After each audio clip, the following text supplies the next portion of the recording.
नमस्कार दोस्तों, स्वागत है आपका अपने एक और हिंदी के प्रैक्टिस सेट में।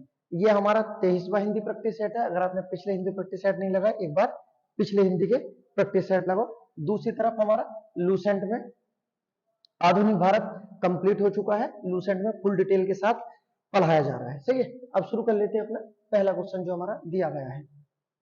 मैं अपने आप वस्त्र साफ कर लेता हूं वाक्य में कौन सा सर्वनाम है? ठीक है, मैं अपने आप अर्थात स्वयं खुद अपना निजी कार्य में कर लेता हूं, तो ये हमारा कौन सा सर्वनाम हो जाएगा? निजवाचक सर्वनाम हो जाएगा। ठीक है, अब बात कर लेते हैं सर्वनाम से। सर्वनाम के कितने भेद हैं? सर्वनाम के 6 भेद होते हैं। सर्वनाम की संख्या कितनी होती है? 11 होती है। सर्वनाम होते क्या है? ऐसे शब्द जो सबके नाम के स्थान पर प्रयोग में लाए जाए उसे सर्वनाम कहते हैं। ठीक है, एक क्वेश्चन है, आपको बताना है कि कुछ ना कुछ,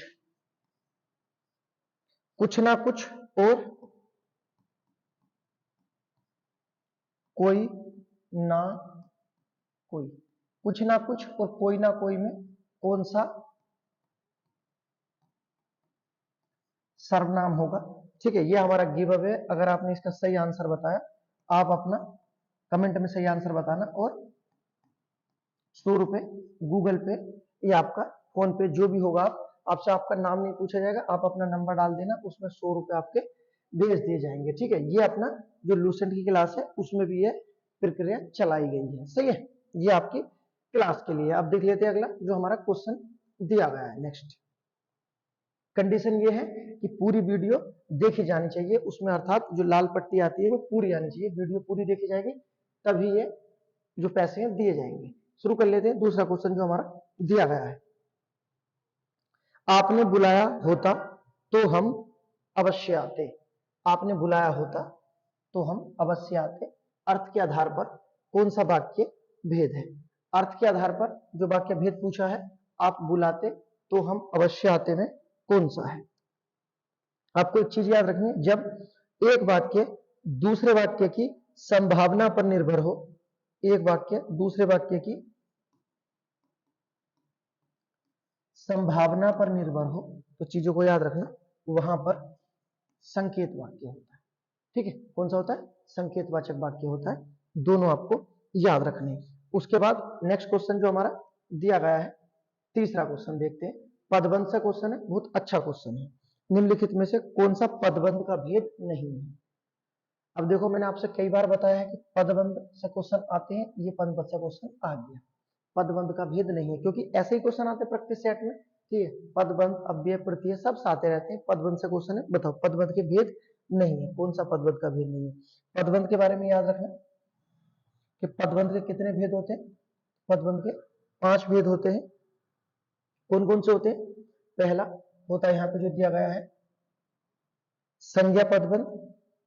उसके बाद दूसरा क्रिया पदबंध। तीसरा विशेषण पदबंध। उसके बाद क्रिया विशेषण पदबंध। कौन सा? क्रिया विशेषण पदबंध। और जो लास्ट होता है सर्वनाम पदबंध। ठीक है, तो ये हमारे पदबंध के 5 भेद होते हैं। पांचों को याद रखना। अब आंसर आपको मिल गया होगा, तो कौन सा पदबंध का भेद नहीं है? तो अव्यय पदबंध का भेद नहीं होता। सही है, उसके बाद देखते हैं नेक्स्ट अगला क्वेश्चन जो हमारा दिया गया है। पदबंध से क्वेश्चन आते हैं, आप याद रखना। जब पदबंध से क्वेश्चन आएगा ना कि संज्ञा पदबंध क्या होते हैं इस तरह से, तो तब उस समय समझा दिया जाएगा। ठीक है, अब देख लेते हैं नेक्स्ट। मीरा जोर से हंसी, अर्थात बहुत जोर से हंसी। यह वाक्य किस क्रिया के समुचित उदाहरण है? अर्थात वह जोर से हंसी, इसमें कौन सा हमारी क्रिया होगी? हंसना। ठीक है, इसमें कोई कर्म नहीं है, तो ये कौन सी क्रिया हो जाएगी? हमारा अकर्मक क्रिया हो जाएगी। ठीक है, क्योंकि हंसने से हम क्या सा प्रश्न करेंगे, कोई उत्तर नहीं मिलेगा, तो ये कौन सी अकर्मक हो जाएगी हमारी। उसके बाद देखते हैं नेक्स्ट अगला क्वेश्चन। राम सीता से सुंदर है। ठीक है, अपनी क्लास में हम कई बार बता चुके हैं कि जब कभी भी कहीं तुलना का भाव होता है कि राम सीता से सुंदर है, डर का, लज्जा का, घृणा का, तो कौन सा कारक हो जाता है हमारा? अपादान कारक हो जाता है। तो राम सीता से डरता है, कौन सा कारक है? याद रखना, अपादान कारक है। कारक को और क्या कहते हैं? परसर्ग कहते हैं। कितने भेद होते हैं? 8 होते हैं। कारक के 6 भेद किसके आधार पर होते हैं? तो याद रखना, एक व्यक्ति है बहुत प्रसिद्ध, किशोरीदास वाजपेयी के आधार पर कारकों के कितने भेद हैं? 6 भेद होते हैं। कारक होते क्या हैं? याद रखना कि ऐसे शब्द जो, परिभाषा ये, संज्ञा सर्वनाम को अन्य शब्दों के साथ जोड़ते हैं उसे कारक कहते हैं। और कारक हमारे विकारी या अविकारी होते हैं, तो ये हमारे अविकारी शब्द होते हैं, अर्थात ऐसे शब्द जो लिंग वचन के आधार पर ना बदले उसे क्या कहते हैं? कारक कहते हैं। सही है, याद रखना। उसके बाद देखते हैं नेक्स्ट हमारा छठा क्वेश्चन जो हमारा दिया गया है। छठा क्वेश्चन है, निम्नलिखित में से कौन सा व्यंजन स्पर्श संघर्षी व्यंजन है? ठीक है, स्पर्श संघर्षी व्यंजन है। तो ये जो हमारा देख लेते हैं, हमारा रे, तो हमारा अंतस्थ व्यंजन है। ठीक है, उसके बाद ये जो हमारा है, ये हमारा उष्म संघर्षी व्यंजन है। जो हमारा है ये भी हमारा उष्म संघर्षी व्यंजन है। तो जो हमारा स्पर्श व्यंजन है ये क्या होगा? हमारा जय हमारा स्पर्श व्यंजन है। अगर इसका वर्ग के आधार पर करें तो ये हमारा क्या होगा? तालु हो जाएगा। ठीक है, उसके बाद नेक्स्ट क्वेश्चन देखते हैं जो हमारा 7वां क्वेश्चन दिया गया है। निम्नलिखित में से कौन सा ब्राह्म चिन्ह का प्रकार नहीं है? ब्राह्म चिन्ह का प्रकार नहीं है। निर्देशक होता है, ये निर्देशक चिन्ह का निशान होता है। लाघव होता है, किसी बात को छोटा कर देना, जो लगा देते हैं लास्ट में। विवरण, ठीक है, 3 चिन्ह होते हैं। कौन सा नहीं होता? हमारा उपदेशक हमारा ब्राह्म चिन्ह का जो प्रकार है नहीं होता। ब्राह्म चिन्ह का अगर बात कर लेते हैं शाब्दिक अर्थ क्या होता है, तो याद रखना, क्षण भर का जो हमारा होता है ठहराव क्या कहलाता है? वो हमारा ब्राह्म चिन्ह कहलाता है। ब्राह्म चिन्ह की उत्पत्ति अंग्रेजी भाषा में हुई थी। उसके बाद देखते हैं नेक्स्ट अगला क्वेश्चन जो हमारा ब्लोम शब्द से। ब्लोम शब्द से कोई आपसे गलत होगा नहीं ना, पर्यायवाची जो दिया गया है। उत्कर्ष शब्द का क्या होगा? उत्कर्ष का होगा अपकर्ष। उत्कर्ष का क्या होगा? उत्कर्ष का याद रखना, उत्कर्ष का हमारा जो ब्लोम शब्द होगा आपका अपकर्ष हो जाएगा। उसके बाद देखते हैं 9वां क्वेश्चन जो हमारा दिया गया है, ये आपको करना है मां शब्द का तत्सम। तत्सम शब्द होते हैं आपके संस्कृत वाले शब्द। मां शब्द का तत्सम क्या होगा? माता, मात्र, मात्रा का मां, तो मां का जो आपका तत्सम होगा माता होगा। क्लियर है, याद रखना। उसके बाद नेक्स्ट अगला क्वेश्चन देख लेते हैं हमारा जो दिया गया है। इसमें दिया गया है चाकू शब्द का बहुवचन बताना है। किस चीज का? चाकू शब्द का बहुवचन बताना है। तो आपको पता है कि बहुवचन जो होते हैं, जो हमारे वचन होते हैं, वचन का शाब्दिक अर्थ क्या होता है? संख्या होता है। ठीक है, वचन से एकता और अनेकता का पता चलता है। तो इसी आधार पर हिंदी में वचन के, संस्कृत में वचन के 3 भेद होते हैं और हिंदी में वचन के 2 भेद होते हैं। ठीक है, अब बात कर लेते हैं जो इसमें दिया गया है। वचन एक विकारी शब्द है, ये भी याद रखना। चाकू का हमेशा चाकू ही रहेगा। कुछ अन्य और शब्द हैं जो हमेशा बहुवचन होते हैं, जैसे दर्शन, प्राण, दाम, लोग, हस्ताक्षर, आंसू। ठीक है, ये सब क्या है हमारे? ये हमेशा बहुवचन होते हैं। ठीक है, एक क्वेश्चन और लिखता हूं, आपको बताना है कि ये जो शब्द है अक्षत, इसमें आपका कौन सा वचन है? दोनों क्वेश्चन के आपके जवाब देने हैं कमेंट बॉक्स में। पहला तो पूछा था कुछ ना कुछ और कोई ना कोई, और एक बताना कि अक्षत में कौन सा वचन होगा। सही है, उसके बाद देखते हैं नेक्स्ट अगला क्वेश्चन। जिन शब्दों की उत्पत्ति का पता नहीं चलता उन्हें कहा जाता है। बहुत अच्छा क्वेश्चन है। देखो परिभाषा पूछी गई है, जिन शब्दों की उत्पत्ति का पता ना चले, अर्थात जिनकी उत्पत्ति का पता ना चले, उसे क्या कहते हैं हम? देशज शब्द कहते हैं। ठीक है, याद रखना। उसके बाद देखते हैं नेक्स्ट अगला क्वेश्चन जो हमारा 12वां दिया गया है। नेक्स्ट क्वेश्चन है हमारा 12वां।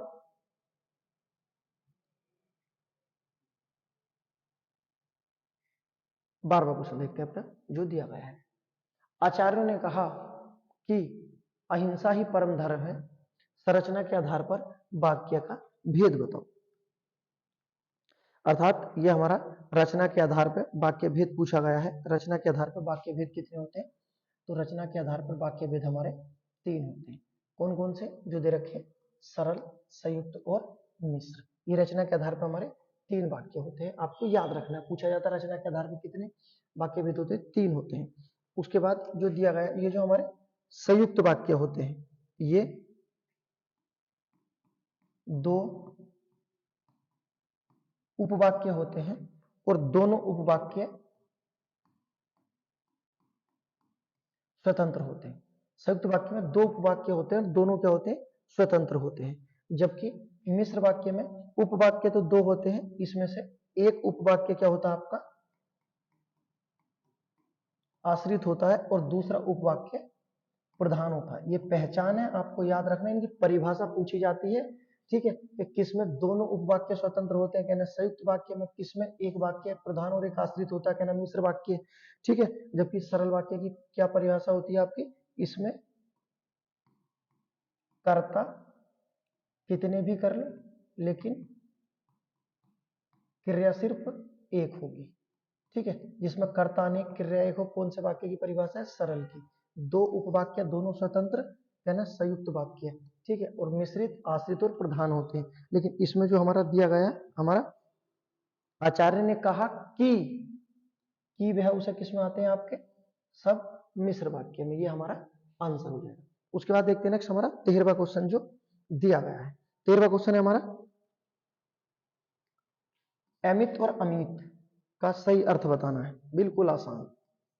बहुत और अमित शत्रु होता है। सही है, बिना टाइम खराब करे अपने अगले क्वेश्चन की ओर चलते हैं जो हमारा क्वेश्चन दिया गया है। अर्थात 14वां क्वेश्चन हमारा दिया गया है। अधिवास शब्द का क्या रूप होगा? जो अधिवास होता है, जहां आप रहते हैं, आपका डोमिसाइल, ये क्या आपका अधिवास होता है। ठीक है, तो अधिवास क्या हमारा? डोमिसाइल।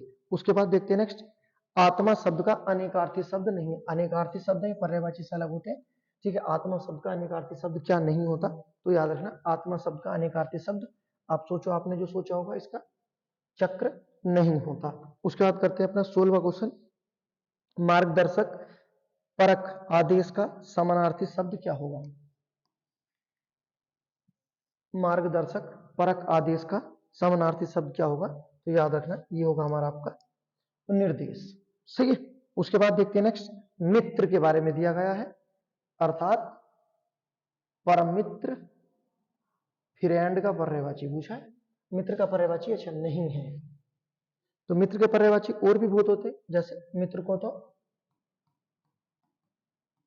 दोस्त भी बोलते हैं, मित्र तो साथी भी होता है, मित्र तो स्नेह करते हैं, अर्थात प्यार करते हैं, तो स्नेही भी होता है।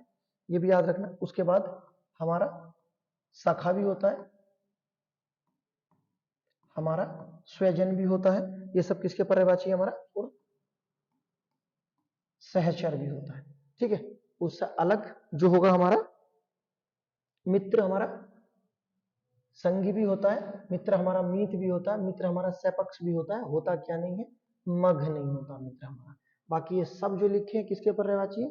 दोस्त, फ्रेंड, मित्र के सबके पर्यायवाची है। उसके बाद बिल्कुल सीधा सा उन्मूलन का, आंख बंद करके लगा दो, रोपण। उसके बाद इसमें दिया गया था उत्थान का, इसका हमारा उत्थान का पतन होता है। उसके बाद उत्कर्ष का अपकर्ष होता है, अवनति का उन्नति होता है। एक ही क्वेश्चन में 4 विलोम शब्द कंप्लीट, याद रखना है। विलोम शब्द तत्सम तद्भव पर्यायवाची मुहावरे, ठीक है, संधि। ये तो ऐसे क्वेश्चन है, यहां से क्वेश्चन आए गलत ही नहीं होना चाहिए। ठीक है, उसके बाद देखते हैं हमारा 19वां क्वेश्चन जो दिया है। निम्नलिखित में से सही संधि विच्छेद का चयन करें। हमारा कौन सा सही संधि विच्छेद, अच्छा सही बताना, सही, अच्छा। अंतः, धन निहित, अंतर्निहित, पुनर्गठन, प्राताचार्य, सब में, प्रातार्चना, सही है। पुनर्गठन, ये भी सही है। संधि सब में कौन सी है? सब में संधि कौन सी है आपकी? विसर्ग है, ठीक है। और इसमें सभी के आंसर सभी सही है, ठीक है। सभी में कौन सी संधि है? विसर्ग, और सभी सही है, कोई इसमें गलत नहीं दिया गया है। उसके बाद देखते हैं नेक्स्ट हम अपना जो हमारा 20वां क्वेश्चन दिया गया है। हमारा 20वां क्वेश्चन दिया गया है, जिस समास में उत्तर पद प्रधान होने के साथ ही पूर्व पद तथा उत्तर पद में विशेषण और विशेष्य, यहीं से क्वेश्चन पकड़ा जाएगा। विशेषण विशेष्य की बात होती है कर्मधारय में, विशेषण विशेष्य का संबंध भी हो, उसमें कौन सा समास होगा? तो यहां से याद रखना, विशेषण विशेष्य की बात किसमें होती है? कर्मधारय समास में होती है, ठीक है। बात कर लेते हैं कर्मधारय पद जो हमारा समास है, इसका कौन सा पद प्रधान होता है? इसका उत्तर पद प्रधान होता है, ठीक है। जबकि बहुब्री के दोनों पद अप्रधान होते हैं, ठीक है। तत्पुरुष का उत्तर पद प्रधान और द्वंद्व के दोनों पद प्रधान। तो देखो, द्वंद्व में दोनों पद प्रधान है, बहुब्री में दोनों पद अप्रधान है, ठीक है। तत्पुरुष में उत्तर पद प्रधान और कर्मधारय में उत्तर पद प्रधान, ठीक है। समास के कितने भेद होते हैं? समास के 6 भेद होते हैं, 4 तो यहाँ पे लिखे हुए हैं। इससे अलग जो बचा है, एक बचा हमारा अव्ययीभाव समास, ठीक है, जिसका कौन सा पद प्रधान होता है? यहीं पे लिख देते हैं, पूर्व पद प्रधान। और एक बचा हमारा द्विगु समास, ठीक है, इसका हमारा उत्तर पद प्रधान। तो 3 समास का उत्तर पद प्रधान होता है। याद रखना, समास के कितने भेद होते हैं? हमारे 6 भेद होते हैं। समास का शाब्दिक अर्थ होता है संक्षेपीकरण, किसी बड़ी बात को छोटे में समझा देना, क्या कहलाता है? समास कहलाता है, सही है। उसके बाद देखते हैं नेक्स्ट हमारा 21वां क्वेश्चन दिया गया है, श्याम घर आंगन की घास में पानी दे रहा है, यहां रेखांकित घर और आंगन समासिक पद में कौन सा समास है? बिल्कुल आसान, घर और आंगन, घर आंगन, घर और आंगन अर्थात द्वंद्व समास। और इसमें यहां पे और आएगा, वैसे भी आप चिन्ह से भी से पहचान सकते हो कौन सा है? द्वंद्व समास, ठीक है। उसके बाद देखते हैं नेक्स्ट अगला क्वेश्चन जो हमारा दिया गया है। नेक्स्ट क्वेश्चन दिया गया हमारा, भैंस के आगे बीन बजाना, मुहावरे का अर्थ बताना है, ठीक है। सही जो होगा, भैंस के आगे बीन बजाना, समय नष्ट करना, व्यर्थ का काम करना, मूर्ख के आगे ज्ञान की बात करना, जीवन का मूल्य न समझना। अर्थात भैंस के आगे बीन बजाने का अर्थ है मूर्ख के आगे ज्ञान की बात ना करना। क्लियर है? याद रखना, सभी टॉपिक से हमारे जो है हमारे क्वेश्चन आ जाते हैं, उसे हम अच्छे से कर लेते हैं। वीडियो पसंद आई तो लाइक करें, शेयर करें, सब्सक्राइब करें। जो क्वेश्चन कराए उनके आंसर दो, ठीक है। हर दूसरी तीसरी या लगातार हर क्लास में आपको गिव अवे दिया जाएगा, सही बताने वाले को